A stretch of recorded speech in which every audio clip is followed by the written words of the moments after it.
Order. You each have a copy of the minutes, and since 5 of you weren't here, what the motion will be, will you accept the minutes? And I need a motion to accept the minutes. So moved. Mr. Burt. All in favor? Okay, that is unanimous. If you're wondering how the seating arrangement was, that's District 1, 2, 3, that's the way, so not mad at anybody to put them at the end of the table. That makes it easier to keep up with. You also we have transfers from one line item to another, and sometimes we have 15 or 20, and sometimes we have as few as 2, and that's what we have today. And though you're you can transfer from one line item to the other without amending the budget. And those 2 are listed there, which you can see. If you have any questions on those, I'll be glad to answer them, or Stacy will. If not, I need a motion to approve those 2 transfers. David? Any questions? All in favor? Okay, it is unanimous. Also, you get a copy of all of the bills, and occasionally, after the bills are run, we have what we call hand checks. They're not on that list that you have, and this we pay them. They're listed, and we have one to J&L Pharmacy for $342.01. The court needs to approve the bills. No bills are paid until the court approves them, even and then we mail the checks out. I need a motion to approve the bills or answer any questions. Mr. Wood. Motion. Charlie. All in favor? Okay. And Mr. Dedden had. Morning, magistrates, judge. I'm here this morning in reference to KRS 189-950, which being a new constable, I'm according to statute, I'm supposed to come before the court to get permission to put emergency equipment on my private vehicle. That's the reason I'm here this morning, seeking that permission. Well, you were supposed to have some documentation that I you gave that station. This is, he has provided that Charles Dedman has successfully completed the Kentucky Fire Commission approved course, Dynamics of Emergency Vehicle Response. Right. That doesn't have anything to do, I don't think, with law enforcement. It's still use of an emergency vehicle Yeah. in response. That's cleansing. And I did have 3 years with the Lexington Police Department as a reserve officer, which That's what kind of officer? I was a reserve police officer in Lexington for 3 years in the 70s. But there was no a formal driver training certificates or anything issued at that time. Let me ask Tony or Gerald a question. What requirements is required of deputy sheriffs to? Well, they receive driver training initially when they go through the police academy. They have a block, it's a week block of emergency operations of the vehicle. And then they can do continued training, defensive driving training and so forth, that they can do that if they're in service. So if your question is that a part of the training? Well, is this type of training what would, a total training that a deputy would have? That type? Yeah, I mean, there's more to than just defensive driving, is there not? Or? You're talking about the education. I'm talking about the education part of it, Tony. Yeah, I mean, I'm sure what he had is somewhat different than what you would have in a law enforcement academy. Yeah. It may be a firefighter question. Yeah. Is that what that documentation is? That class goes over the KRSs on your responsibility for driving emergency vehicles. Yeah. That's what it looks like. And my concern would not be so much, I mean, that is a concern, the operation of the vehicle, but the proper time to use the lights, the equipment. That would be my biggest concern, make sure that whoever has those has the proper training to Exactly. use them properly. So Right. to me, it's more important than the driving part, that's that side of it. I want to make sure everybody understood too what we were talking about as far as what Mr. Dedman's asking.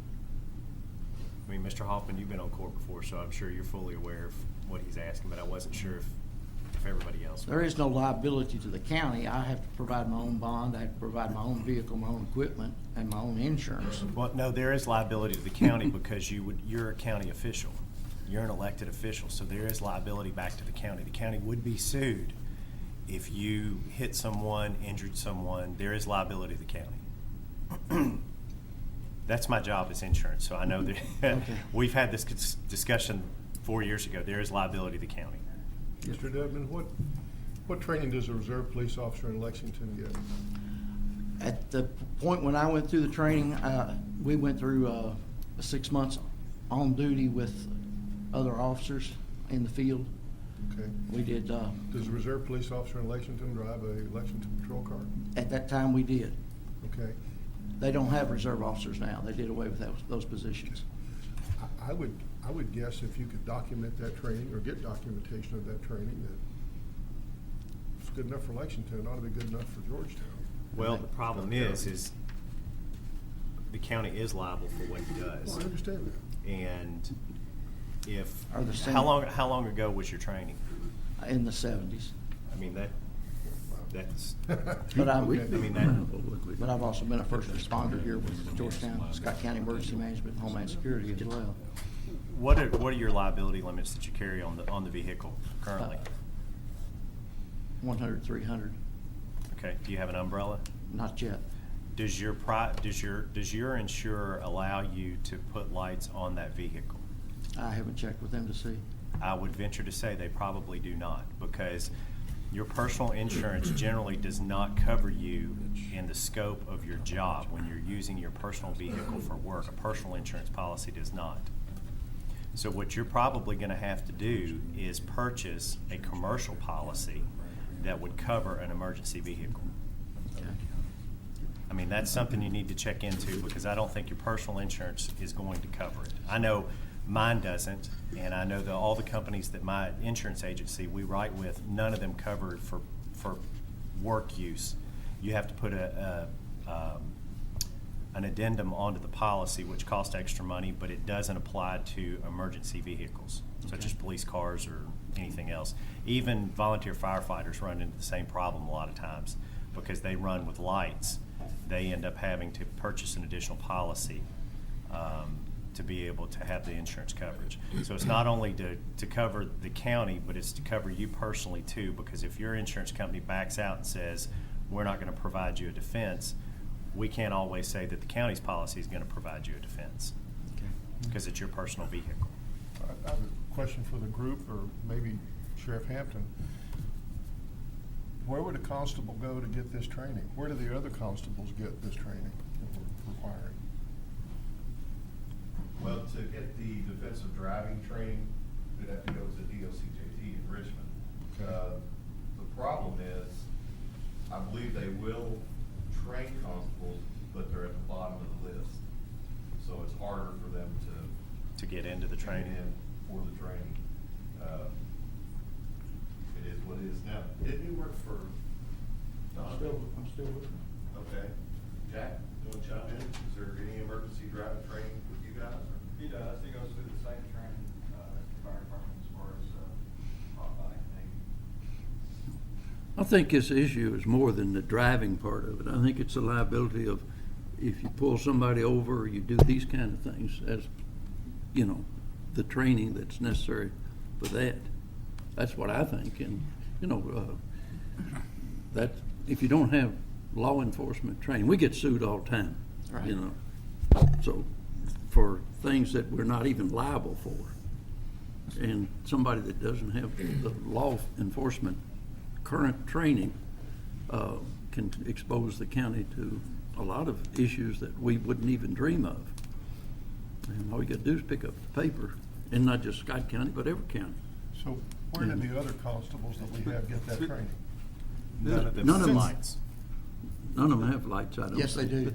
Who They has don't- They lights? can't run with lights. They may have lights, but they're not allowed to turn them on. And we've had We one. can't prevent anybody from putting lights on their personal vehicle, but they cannot turn them on. You know, in my business, we have lights on our vehicles, but we don't drive down the road with them on. I mean, Yeah. it's strictly, we turn them on if we need someone to find us in a hurry.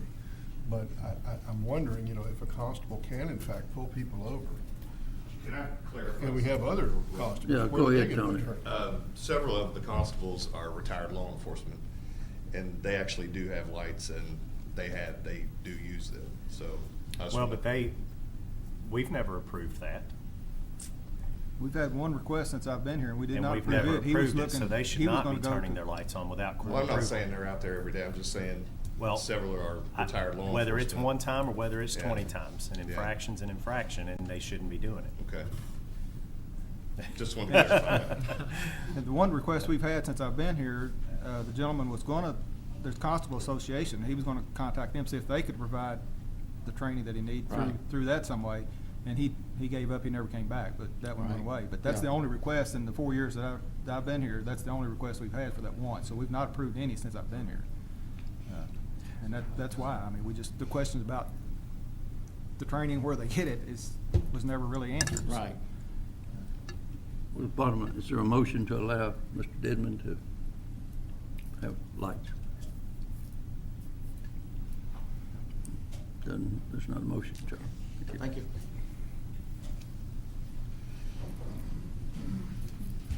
Dave?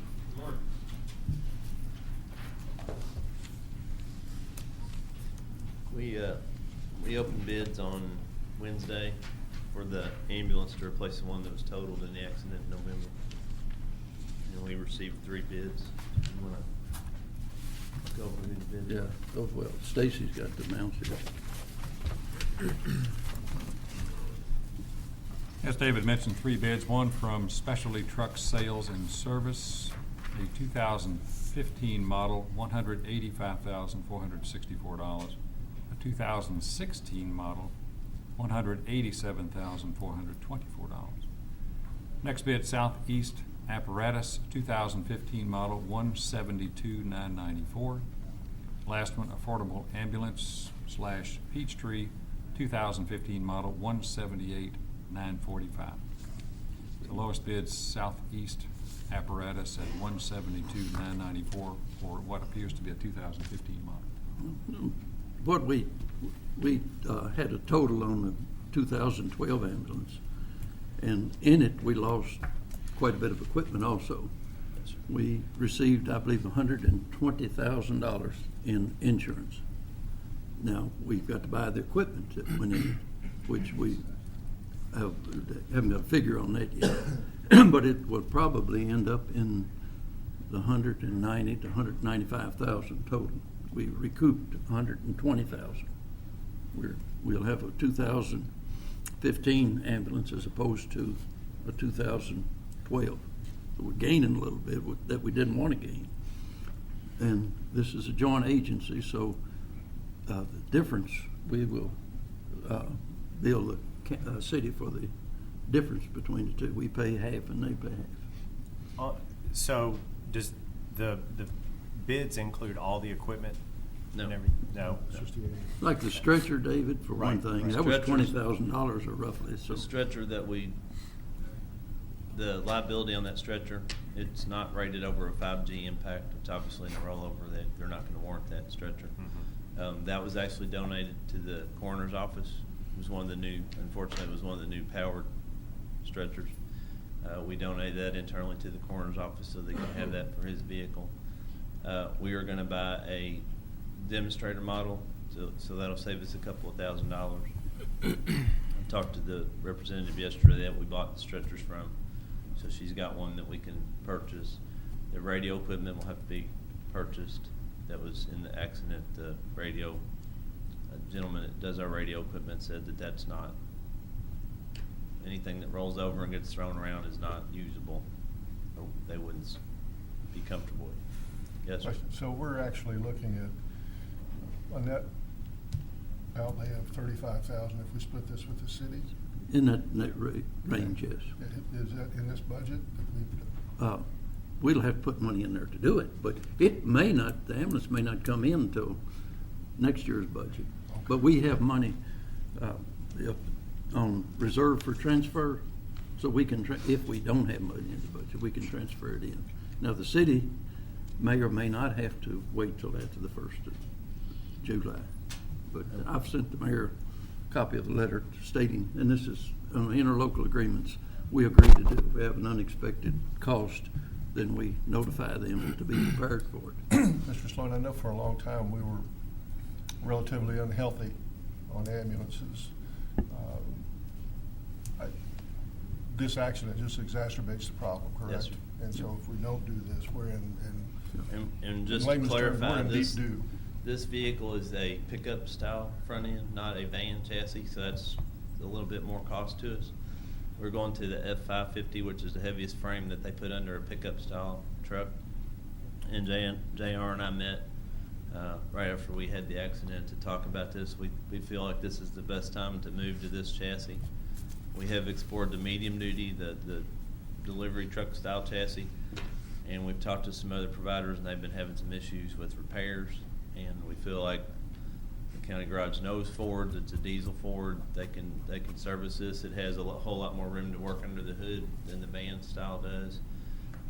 As far as safety goes, this is the same company that built the one that was in the accident that the two people walked out of. We did talk to the dealership yesterday to clarify some points in this bid.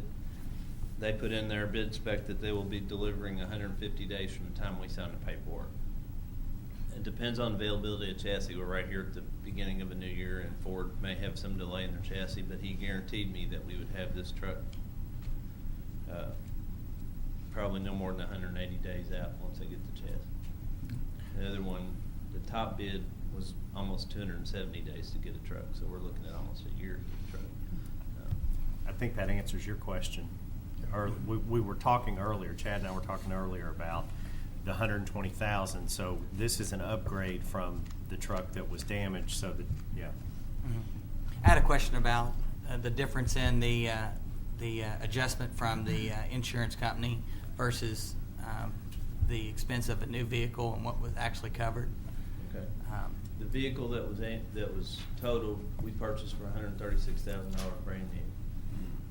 Initially, when I talked to Keiko's claims department, his initial, just looking at it, estimate was in the mid $80,000 range.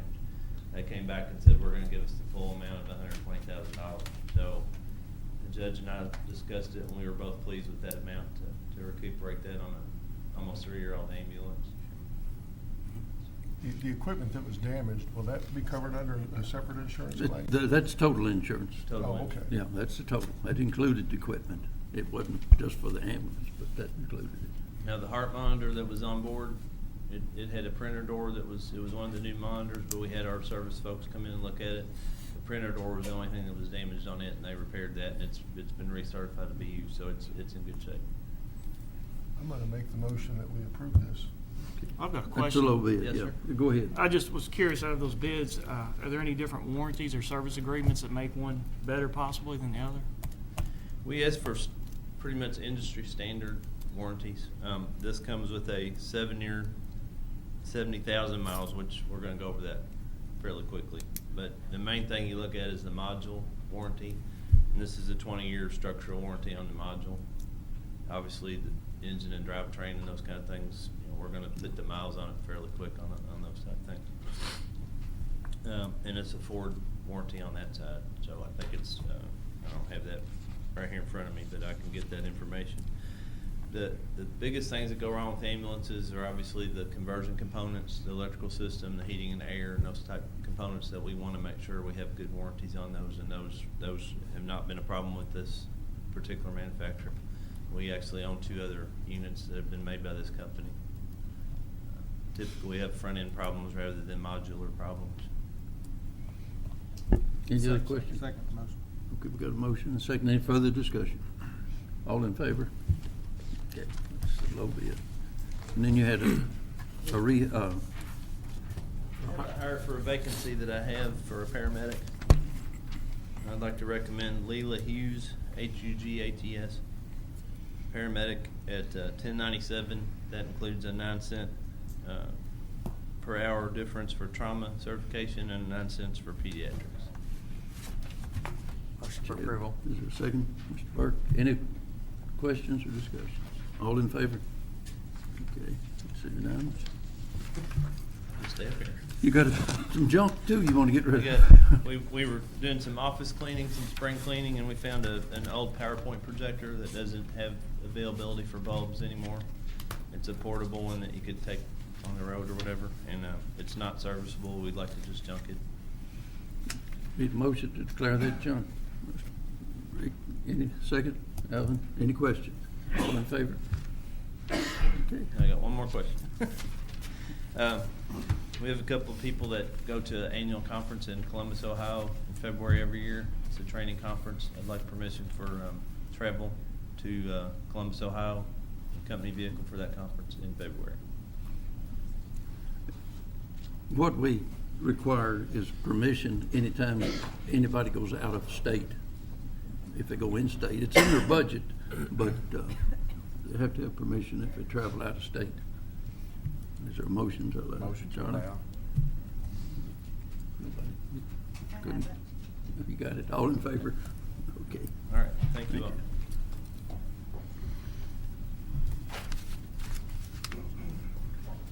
all. One thing too that needs to be noted in the minutes, that on your desk was the quarterly report. That has to be noted in the minutes. Did anybody not get it? Okay, let the record show that everybody received their quarterly report. We had a salary cap meeting with David and Alvin. The court is required to set a maximum amount of money that the sheriff and the clerk can spend for salaries in a calendar year, not a fiscal year, but a calendar year. And we met and came up with a recommendation on each one. We'll start with the sheriff's. And do we have a motion, David or Alvin?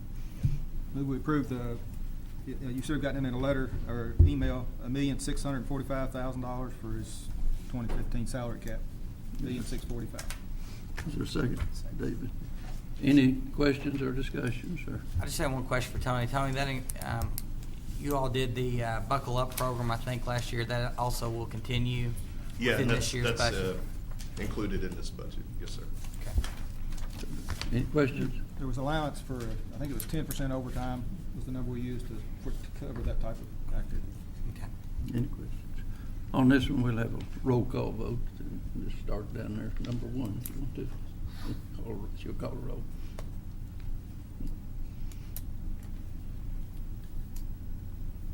Rick?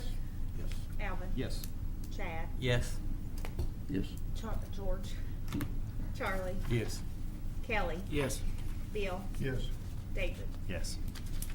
Okay. Thank you all very much. Next, on the salary cap, we met on that. In fact, we met again this morning, and Alvin or David, y'all have a motion for that? Yeah. You want to? Yes, we did meet again this morning, and we made a slight adjustment from what y'all got in your email. We're going to recommend $482,500 for the clerk's salary cap. It's a 2.7% increase over last year without the redistricting and the huge local elections. We felt pretty comfortable with that number, so that's our recommendation, $482,500. Is there a second? David? Any questions? I was going to also point out that when we met, the committee was at 480, and the clerk's office, it was at, the request was at 485. So we thought a good compromise was 482.5. Cool. You have any questions? I do not. Do what? No, she didn't. I didn't. I didn't have any comments or Comments questions or unless questions? the magistrates had any questions for me. Okay. Call the roll. Rick? Alvin? Yes. Chad? Yes. George? Yes. Charlie? Yes. Kelly? Yes. Bill? Yes. David? Yes. One thing that's not on the agenda too is the clerk and the sheriff both have to turn in an annual settlement for their fees and their receipts that they get.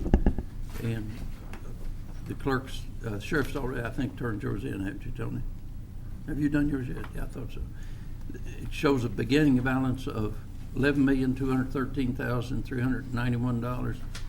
Total disbursements, $10,117,665. Expected revenue to the fiscal court, this would be clerk fees, of $1,095,627. We need a motion to accept this annual report that's been turned in by Ms. Johnson. So moved. Is there a second? Somebody? I'll second. Okay. Do you have any comments on that? Somebody second. Well, I don't know if you might have noticed, but I will point out, typically the clerk's office will estimate about $1.2 million, and you may see that this is a little shy of that, closer to $1.1 million. And really what that's a reflection of the fact that we're seeing fewer and fewer delinquent tax bills move into the tax bill sale.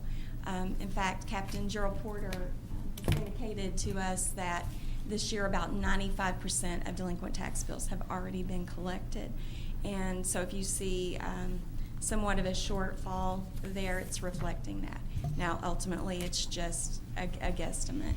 So we'll see how the numbers actually come out. But if you notice that there was somewhat of a decrease in our projection, that's what's reflected there. Any other comments? All in favor of accepting this? Okay, it is unanimous. Thank you.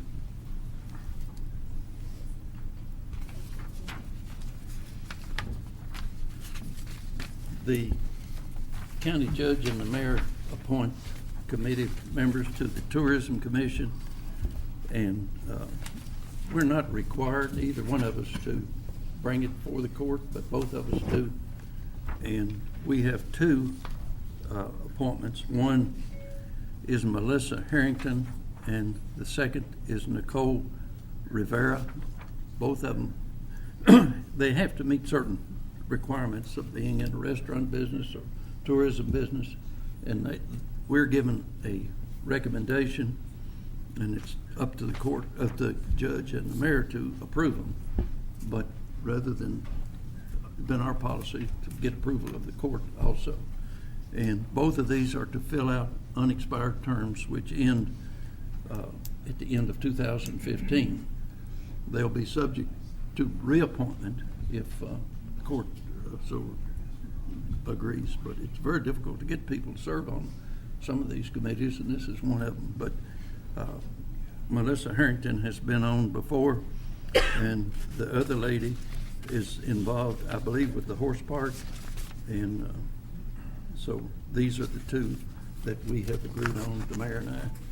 And I would like a motion, if you agree, to appoint these two to these unexpired terms. Rick? Second. Johnny, any questions? All in favor? Okay, it is unanimous. JR, front and center.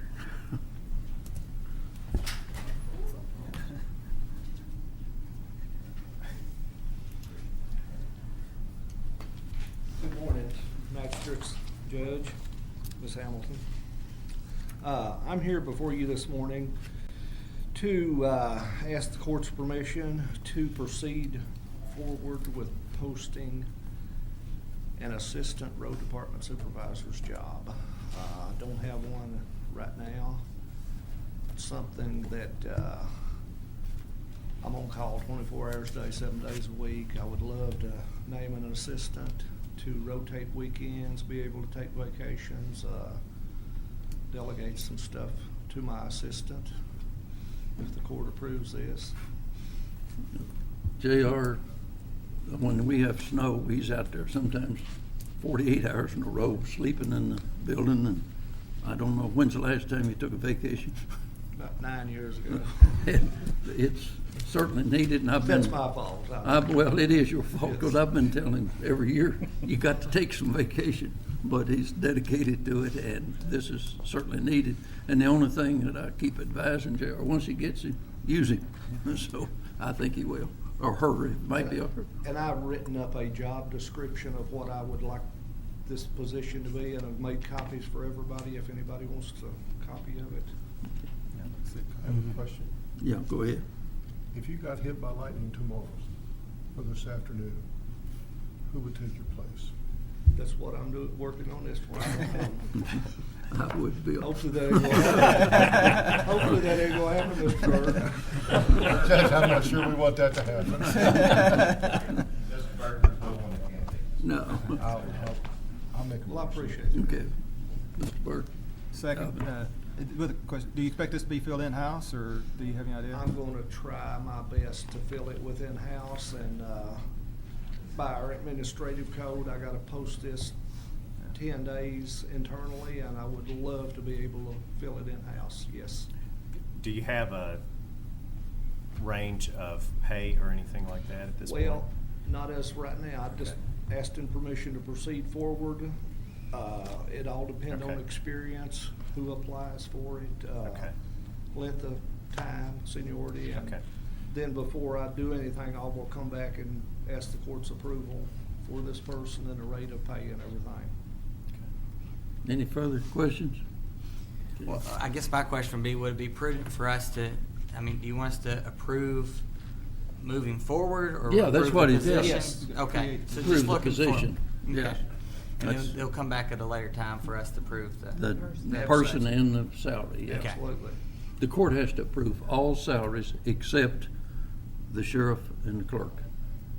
We put the salary cap, they can put salaries that they want, but that's by KRS, but every salary is to be approved by the court. So that's all he's asking to move forward, and that's the motion. Any further questions? All in favor? Okay, you got it. Thank you very much. Sometime back, David took the lead on trying to get a very important economic development summit arranged for Scott County from National Association of County Organizations. And I'll let David, if you don't mind, explaining where we are and what we need to do. It was late August or beginning of September, and there was a program that National Association of Counties, or NACO, has, and it allows all counties across the nation to apply for what they call an Economic Prosperity Summit. And what they do is we'll determine what kind of format and discussion we want to hold on a local and regional level. You can apply with multiple counties, or you can apply as a single county. We decided to apply as a single county just due to our growth and our size, because our challenges that we look at moving forward are much different than Harrison or Bourbon or Franklin or anyone that surrounds us, much different. So we applied, and our anticipation is to have different participants in the summit. The city, Scott United, the Chamber, different nonprofits that are in the community, different business leaders. And then what they do is, once we work out our agenda of what we want to discuss, and they'll help us work through that, then they bring in national experts to sit down, and we have a one-day summit, and we'll have probably 30 to 35 people that are involved in the summit to talk about our community and 5, 10, 15, 20 years down the road as to what we see. It could be economic diversity, it could be many different things, but they're bringing in people. It doesn't cost us anything. All we have to do is have a place to meet, and then they pay for the consultants that come in, they pay for everything that we get to do. But they originally awarded 4 counties, and when we didn't get it, I was really disheartened, and the judge and Mayor Prather was the other one involved in putting the presentation together and sending to him. And so I sent off an email to him and told him I couldn't understand why we wouldn't qualify for it. And what they basically said was we're too prosperous of a community. I said, yeah, but do you understand where our problems lie with our population growth? The employers that we have in Scott County, at one point in time, people drove from every county in the state of Kentucky, all 120 counties, to come and work in our community. And once I built that case to them and sent it back to them and made a couple phone calls, they came back and said, got an email and sent it over to the judge and the mayor, and they said, we've awarded a fifth county to host a summit. So we're pretty excited about being able to host it. The date is Wednesday, May the 27th is when it will be. So we haven't looked at a location or an agenda at this point in time. We just set the date. I think I got an email from her yesterday or day before yesterday. So, but what I would like for everybody to do is think about who you would like to have involved in this, and some of the topics or subjects to discuss going forward. We'll even invite people from the state Department of Transportation, because that's very important to our growth in the roads in the community. So it's very exciting, especially since they'll pay for it. Well, one of the things, I'd like to take credit for it, but the credit's not due here. David has worked extremely hard on this, and that's 5 locations throughout the United States, so that's big, and it should be important. And out of 100% of the effort, I think David and Tom put in 99%, and I signed the paper, so David, I appreciate it. The judge did contact the governor's office and we asked for letters of recommendation. I don't think any other counties did this. We asked for letters of recommendation from legislators, from CAECO, from the Magistrates Association, and the judge reached out to the governor's office, and we received a letter of recommendation from the governor's office requesting the appointment and everything. So it was a 3-way effort. You know, it's a big thing, and it should be important, and we should owe thanks to David and Tom for working so hard on it. So we'll move forward with it, and the closer it gets, the more David will have information for us to get the agenda and so forth. So anyway, the same reaction that David got initially from NACO about the fact that Scott County is too prosperous. We find that many times, even down in Frankfort, a lot of times people say, "Well, you've got it made over there. You don't need any help." Well, because we've been blessed so much, that increases our need for management and stuff, and it was a big thing landing that. That happens on grants all the time, Charlie. All the time. Yeah, well, you don't need it. Y'all got money. Well, we got needs too. Next item on the agenda is the holiday schedule.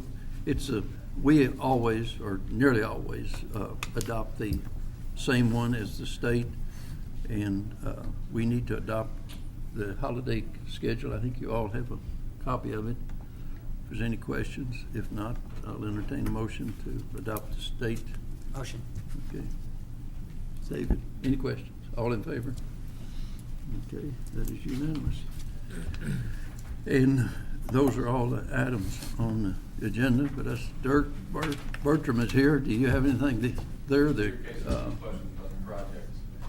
on the maintenance building project? I didn't know we had an update or anything. In case there's any questions on the project, we have gotten Bill all the information.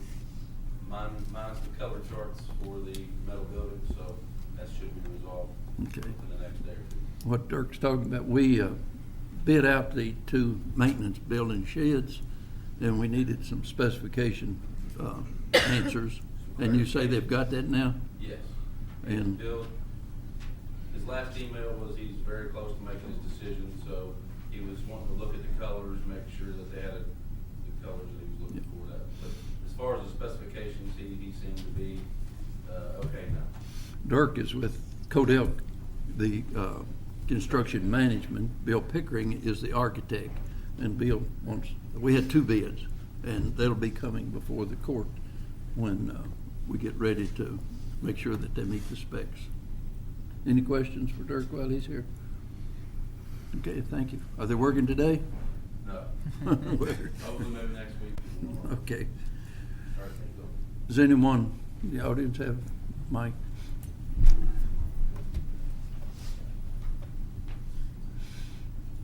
Judge Levy, members of the court, I just wanted to extend an invitation to all the new magistrates or old magistrates, if you want to come. Every year, we put out a hiring list. It's good for a year. So if we lose people, we just can go back to our list. They're ranked, in the way that they finish in different testings.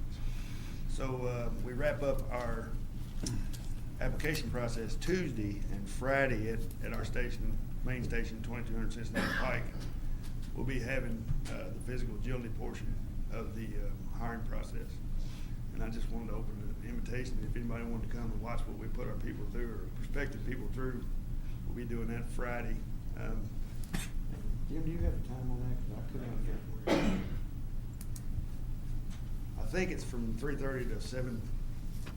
Oh, that's the Wednesday practice. Okay, well, we're having a practice Wednesday, we don't know how many will show up, but anyway, however many applicants we get Friday, we'll be putting them through, and I think we start at 3:30 minutes. And, if anybody wants to come and watch that, it's a pretty, rigorous. Can they participate? Physical test, if they want to. If they want to. You gotta like I sign a say, waiver. Yeah, everybody gets to sign a waiver, there's an ambulance gonna be there too, so. We have taken the people to the hospital.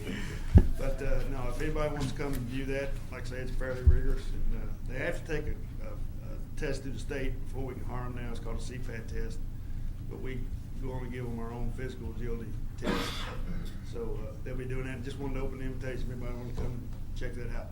I think it's all day, sir. They give each candidate a different time to come. Yeah, we've got, it runs about all day, because right now, I think we've got 42 applicants or something like that. And it takes about, I don't know, they gotta be able to do it in 7 minutes, 15 seconds, but it takes a while to schedule and get everybody done. So it'll probably start about 8 o'clock in the morning. Anyone else have anything, Tony? Real quick. Magistrate Wallace had contacted me regarding our specifically dog ordinance, and I've been sitting here looking over. He provided me some copies. One is just a noise ordinance. One would be, I believe, Mr. Wallace, one pertaining to adoption of the animals. But looking at our dog ordinance, I've been reviewing it. This was approved, that's the wrong one. This was approved in 1992, so we're coming up on 23 years. Mr. Williams, I've been reviewing it, and it appears it goes with state law. It's not more restrictive, not less restrictive.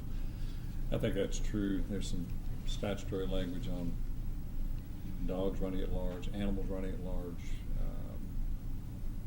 I think our local requirements as far as the noise, the barking animals is restricted or refined to subdivisions, those that have been zoned as certain zoning classifications or subdivisions out in the county. There is a leash law provision in those subdivisions as well, as I best remember, but I think that may be a over the years, different ordinance. probably I'm not correlation seeing that in with this state. one. So, Mr. Wells, you want to? Well, unfortunately, there's been a couple of isolated incidents in my district, and I've been contacted about those that had to do with dogs.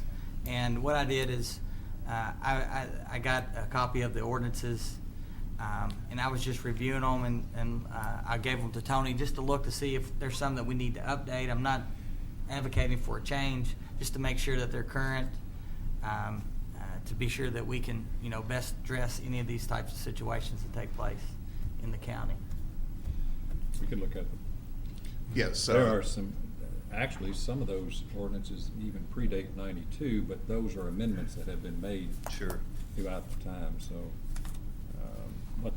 Chad, there has been, I think, over the years, and I'd have to go back and look at them all individually and then collectively as well. But I think there's been at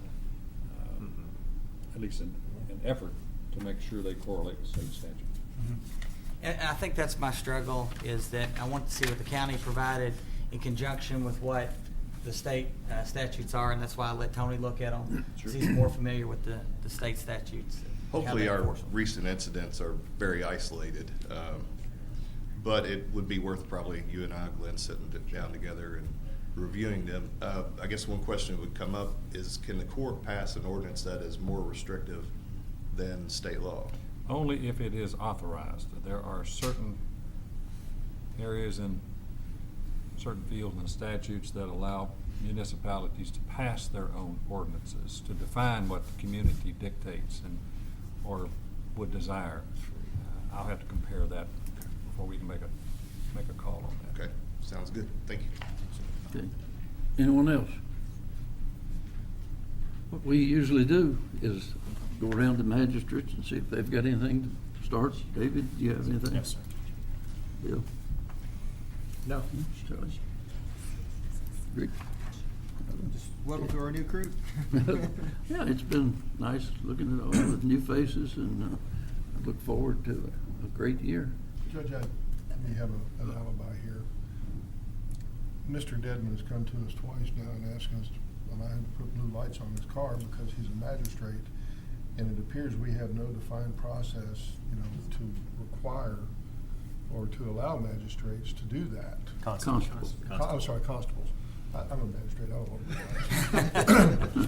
Clear the record here. Should we as a body not determine what we'll accept for that as far as training goes and find out who does that training?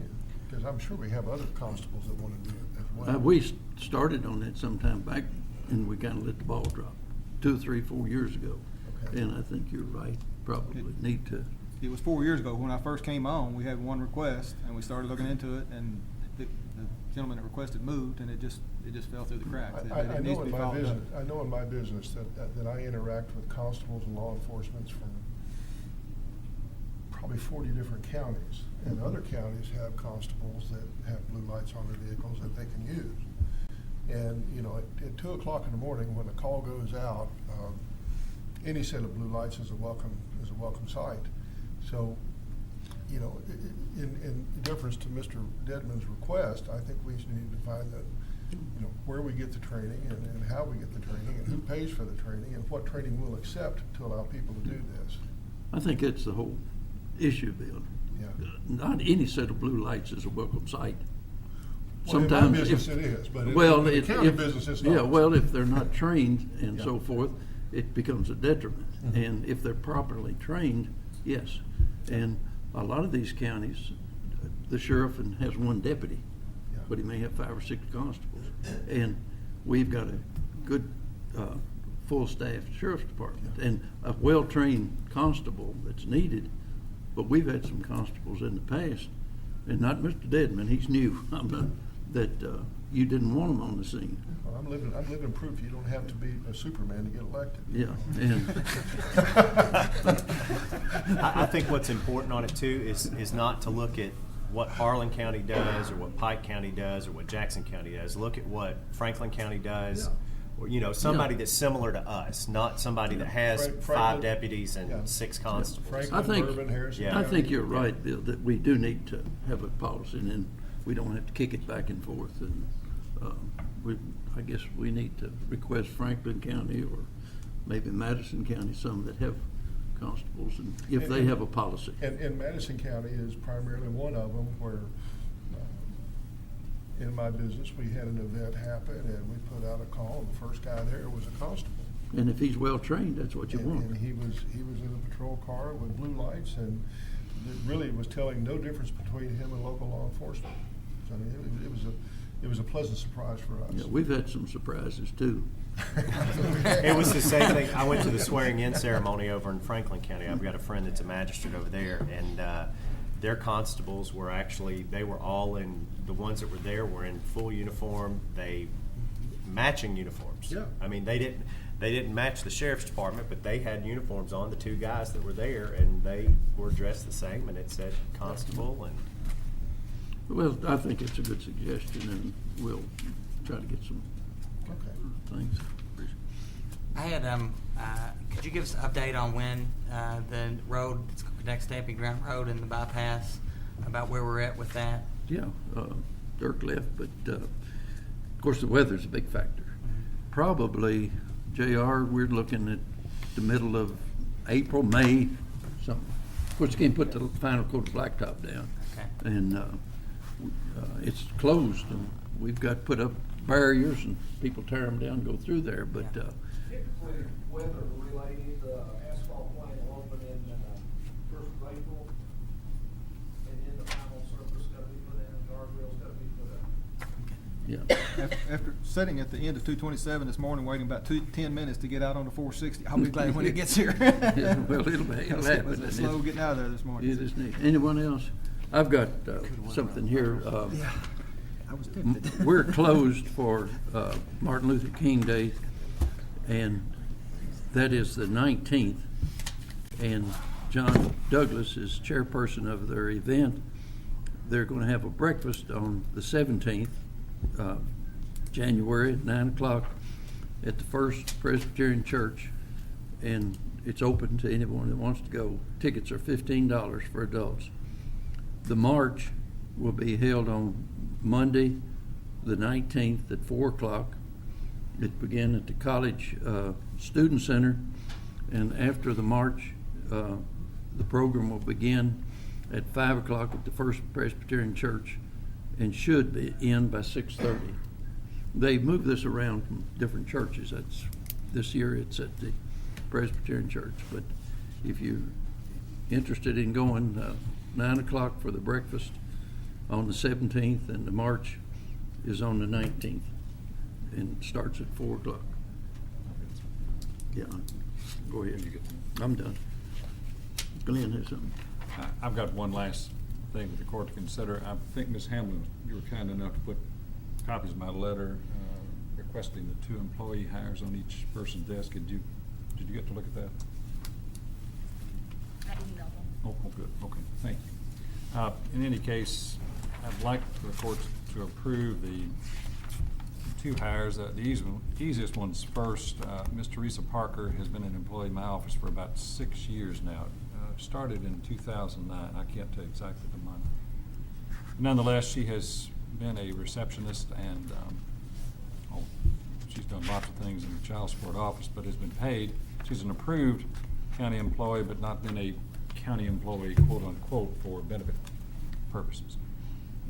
We've had a vacancy in that child support office with an approved county employee who left back in the summer of 2014. Ms. Parker has been filling that particular position and been attending training, et cetera. But I'd like to move her into that already existing vacant position at $13.16 per hour, but she's been in my office for about 6 years now anyway. That's 7 hours a day, right? Yes, it's a 7-hour day. Yeah. Have a motion to that effect?